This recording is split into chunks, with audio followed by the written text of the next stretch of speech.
Hills Asylum, Genesee County, New York. Tonight, we give two paranormal investigation teams the opportunity to challenge each other to see who can find the most credible paranormal evidence. Opened in 1827 as a poor farm, this haven for the impoverished quickly disintegrated into a breeding ground of violence and despair. Rolling Hills Asylum is one of the most active paranormal sites in the country. Two teams are about to put that title to the test. This is Paranormal Challenge, Rolling Hills Asylum. Something just flew past me. Go. You spent your whole life reading over Two teams. Dude, what the? One night. Please help me. One haunted location. One winner. For the ultimate in bragging rights. You couldn't ask for a place with a better recipe for hauntings than Rolling Hills Asylum. Zach Bagans, the Paranormal Challenge chairman, is also lead investigator and co-founder of the highly respected Ghost Adventures crew. He has completed hundreds of investigations working with the world's renowned paranormal researchers and scientists.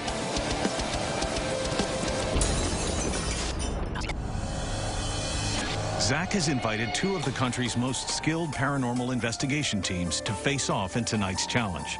We got Resident Undead, and we got Paranormal Expeditions. Battle of the Sexes. How good is this? From Massachusetts, Paranormal Expeditions. My name is Rachel Hoffman. I'm the leader of Paranormal Expeditions. Rachel, she's awesome. She's such a great team leader. I'm not a medium, but I hear and see things that move at a higher frequency. I catch things that other people miss. I'm Danielle Minicapelli. I am definitely the team skeptic. I don't believe everything that we see. Danielle, she enjoys digging deeper and finding the truth, whether it means running towards danger, running towards the noise. My name is Tina Storr. Rachel has given me the title of the Braveheart because although I'm scared, I go for it anyways. Rolling Hills Asylum is awesomely creepy. From Philadelphia, Resident Undead Paranormal. My name is Adam Kimmel.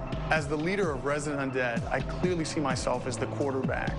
I'm the one down in the field making the strategies up for these locations, and I'm not going to stop until I have the answers. My name is Dan Hooven. When it comes to the big plays, they hand the ball off to me. Our team motto is that we're going to confront the darkness. My personal motto is I play to win. My name's Jim Leopardo. We're ready to take control of this place. I'm really excited to be in a competition. It's 3 girls versus 3 guys. Resident Undead's going to take it. I mean, if I wanted to see 3 girls play with the paranormal, I'd watch Charmed. Looks only get you so far in the dark. I mean, once those lights go out, game on. All right, right now we're standing at the entrance of the west wing of Rolling Hills Asylum. Teams, is the tension building up? Yes, you guys it is. sizing each other up? Before we start that competition, I want to introduce you to somebody, a friend of mine, Stacy Jones. Rolling Hills expert Stacy Jones will take the teams on a walkthrough of the location. The information gathered here will serve as a guide for both teams that they will later be judged on during their investigations. Listen to everything she tells you. Trust me on that. Good luck, and we'll see you tonight. What's unique about Rolling Hills Asylum is all the different layers here that are stacked up on top of each other. You have a poor farm where they send the mentally challenged to criminals, and then you have it as a hospital. And last but not least, you have a senior living home. This vortex of a haunting is why this is such a great place for Paranormal Challenge. Opened in 1827 as the Genesee County Infirmary, this decrepit poorhouse was more like a prison, systematically removing society's pariahs and destitute paupers from public sight, never to be seen again. Squalid conditions and devastating tuberculosis killed thousands, their bodies haphazardly scattered across the grounds in unmarked graves. Welcome to the Genesee County Infirmary. This 200-acre plot used to be the Genesee County poorhouse. It was very deplorable conditions and considered the worst poorhouse in all of New York State. Guys ready? Let's go explore.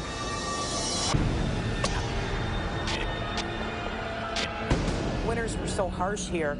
Oftentimes when people died, they were literally stacked inside these meat lockers almost. They stayed here for the entire winter.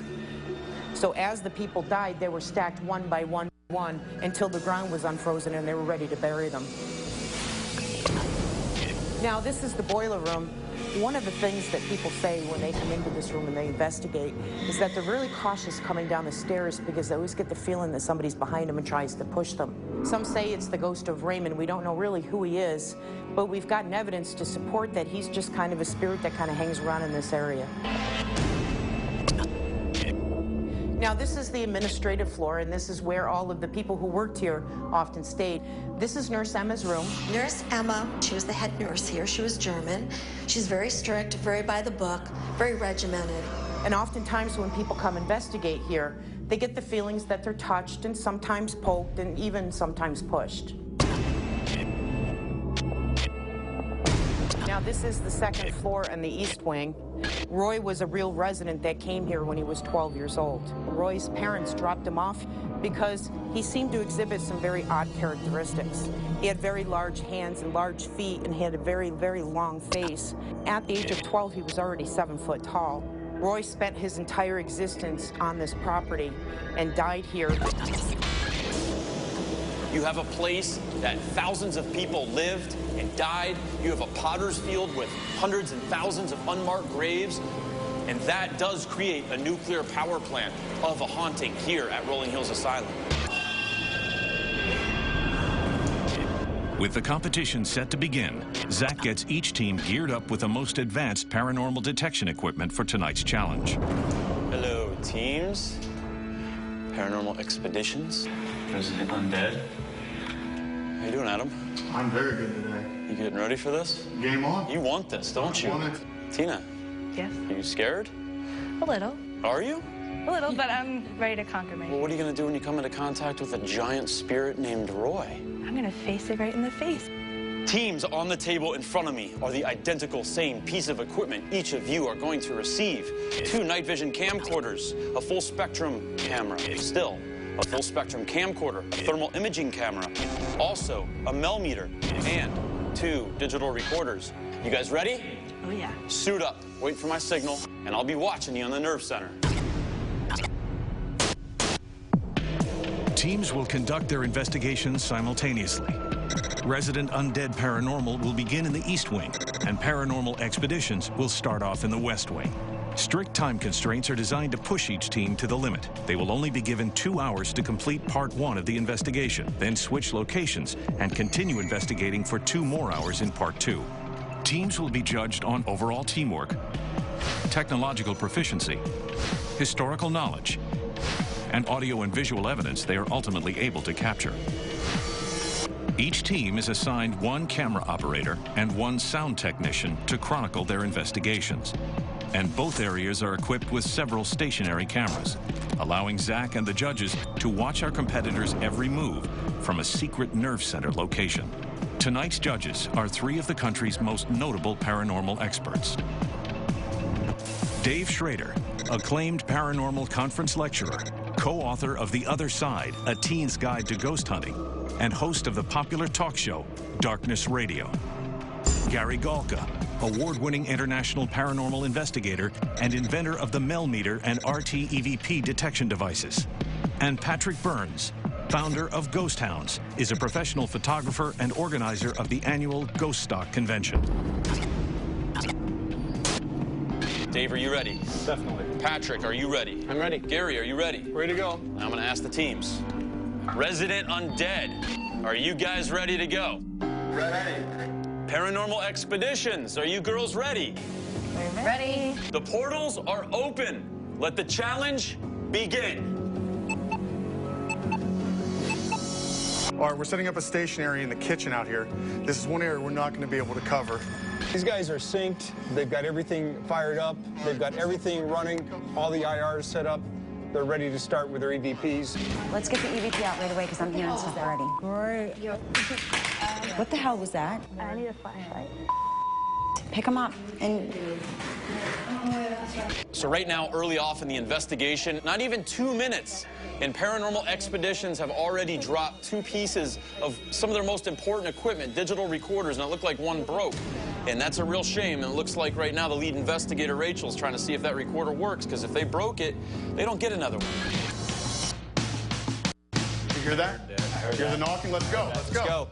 It's just going nuts. I told you, this is Rolling Hills Asylum. Dude, what the? Whoa. Oh my God.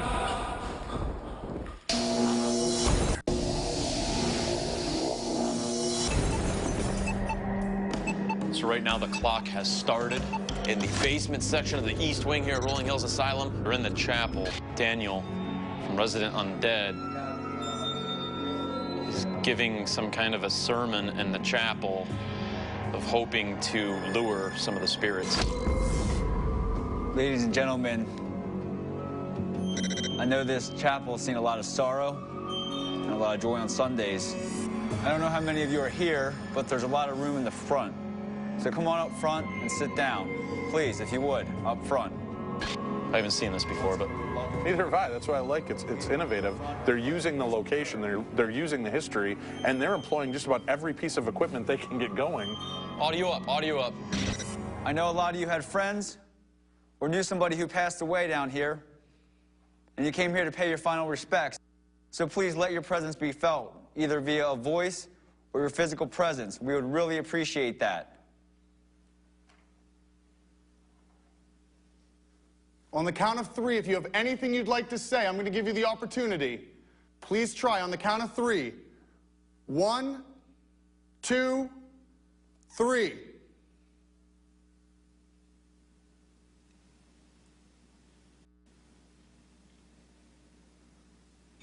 Okay, grab these. Stand back, just stand back a little bit. Are you trying to sit on the pew? Now, Gary, as you invented this Mel meter, what type of energy does this thing really detect? Well, the REM itself is actually emitting a low-frequency signal. Right. Okay. Through the antenna, right? Through the antenna. Right.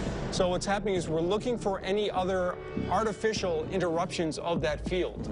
Once it's interrupted, okay, it distorts the natural field that's creating, and we get a feedback signal. It's a closed loop. So what's going on with your team over here, Patrick? Paranormal Expeditions, they're doing a session with the Mel meter, and it appears to be picking up some sort of a field. I know you're trying real hard to talk to us. Feel free to use our equipment. Let's try to walk around just a little bit to see if there's a better reaction. You want to go into the morgue? Because I feel like a pull coming if we're in there. Yeah. Do you want us to go into the morgue?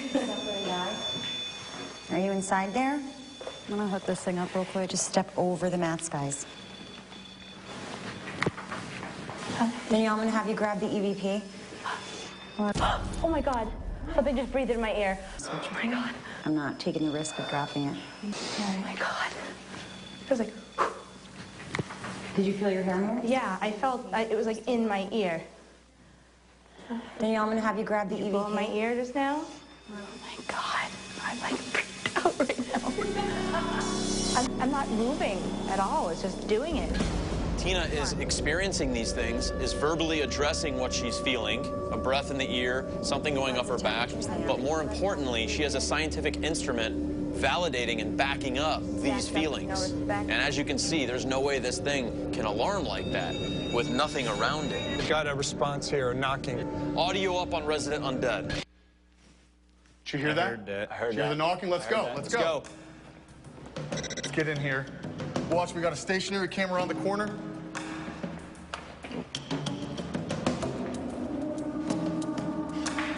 I think I just heard some knocks down here.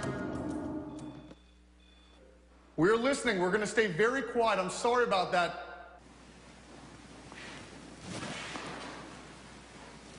For the record, I just thought I heard an "I'm here."